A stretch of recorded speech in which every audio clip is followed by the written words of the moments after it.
La campana de cristal es una novela semi-autobiográfica de Sylvia Plath y se publica en 1963. En 262 páginas conocerás a Esther Greenwood, una estudiante brillante de Boston. Este libro narra la historia de Esther Greenwood, una joven de 19 años quien gana una beca para trabajar en una famosa revista de Nueva York llamada Ladies' Day. Se habla de una novela semi-autobiográfica de Sylvia, quien la publica bajo el seudónimo de Victoria Lucas.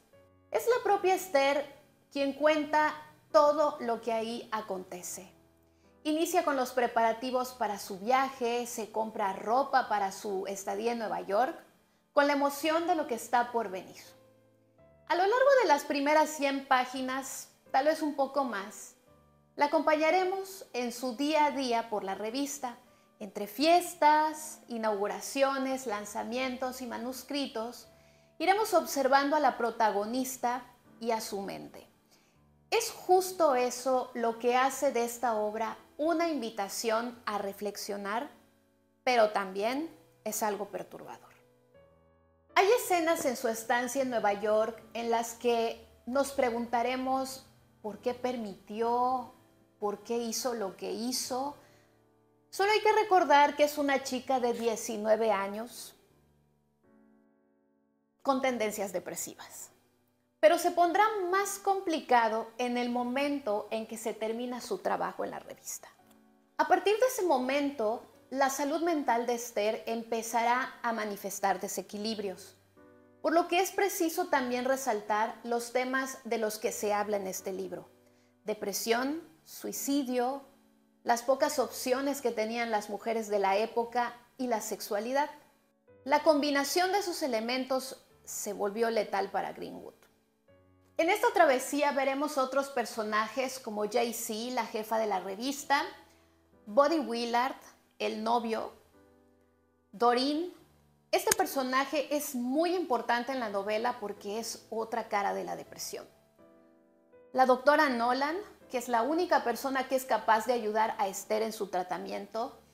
El doctor Gordon, que es un personaje que es el vivo ejemplo de que no se tenía mucha idea de cómo tratar los trastornos mentales en esa época.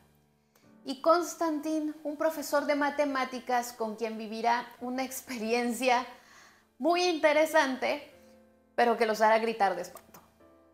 Debo decir que en las primeras páginas me costó un poco engancharme. Es cuestión de tener paciencia y avanzar, porque lo que viene después valdrá mucho la pena. Hace un tiempo fui diagnosticada con depresión y con mucho trabajo y los cuidados pertinentes pues pude salir. Y esa experiencia de alguna manera me hacía pensar que sabía al respecto del tema. La realidad es que esta lectura me hizo ver otro tipo de depresión que en verdad me perturbó.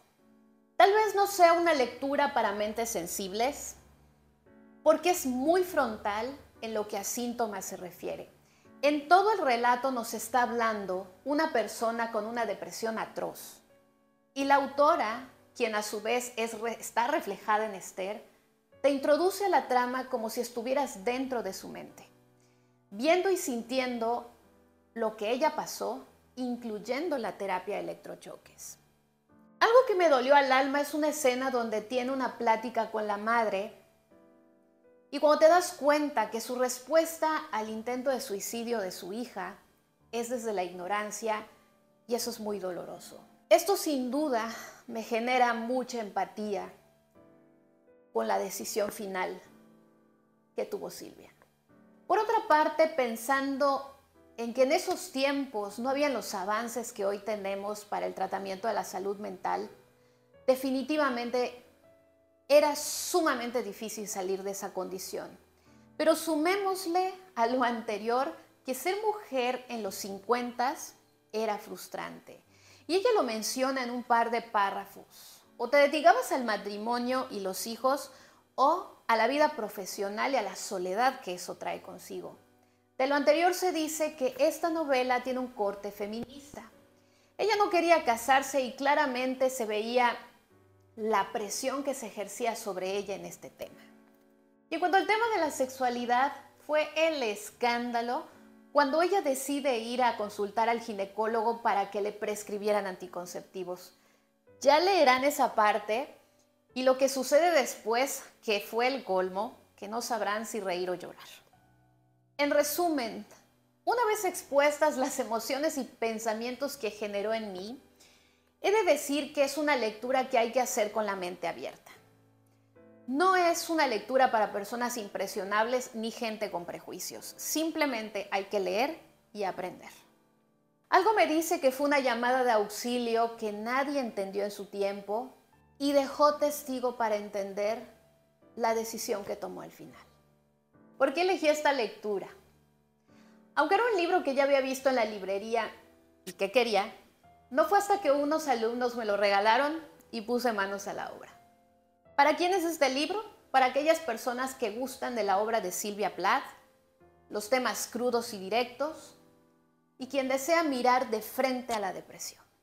Sylvia Plath fue una escritora y poetisa que nació en Boston en 1932. Desde pequeña, Sylvia destacó por ser sumamente perfeccionista y aplicada. Escribía, pintaba, tocaba el piano y acumulaba matrículas de honor. A los 8 años publicó su primer poema en una revista de Boston y a partir de entonces vivió impulsada por su vocación literaria. Siendo ya una adolescente, Sylvia empezó a escribir un diario personal que mantuvo durante toda la vida. En el diario, Plath comenzó a cuestionarse su rol como mujer en una sociedad que esperaba de ella que se convirtiera en una madre sumisa, como la suya, cosa que contrastaba con su intención de ser una feminista radical. En sus palabras, mi gran tragedia es haber nacido mujer. En la reseña del libro del New York Times, Joyce Carol Oates la describió como una de las poetas de posguerra más célebres y controvertidas, que escriben en inglés. Intensamente autobiográficos, los poemas de Plath exploran su propia angustia mental, su matrimonio problemático con el también poeta Ted Hughes, sus conflictos no resueltos con sus padres y su propia visión de sí misma. Obtuvo una beca Fulbright para estudiar en la Universidad de Cambridge, Inglaterra. Plath publicó 2 obras importantes durante su vida, La campana de cristal y un poemario titulado El Coloso. Ambas recibieron excelentes críticas. Y tras un intenso auge creativo que dio origen a los poemas de Ariel. La mañana del 11 de febrero de 1963, las dificultades y el peso de la vida pudieron con Sylvia Plath. La escritora despertó, preparó el desayuno para sus 2 hijos, que estaban en casa con ella, y se quitó la vida metiendo la cabeza dentro de un horno y abriendo la llave de gas. Tristemente, Sylvia Plath no contó ni con el apoyo ni con los recursos, ni con las personas necesarias para curar su salud mental, y fue abatida por la depresión y el trastorno bipolar, que algunos creen que padecía, contra los que había luchado desde su juventud. Su cuerpo fue enterrado en el cementerio de Hepstontal, en West Yorkshire, Inglaterra. No les platico más. Hagámosle un homenaje a Sylvia leyendo su obra. Nos vemos en un próximo video. Bye.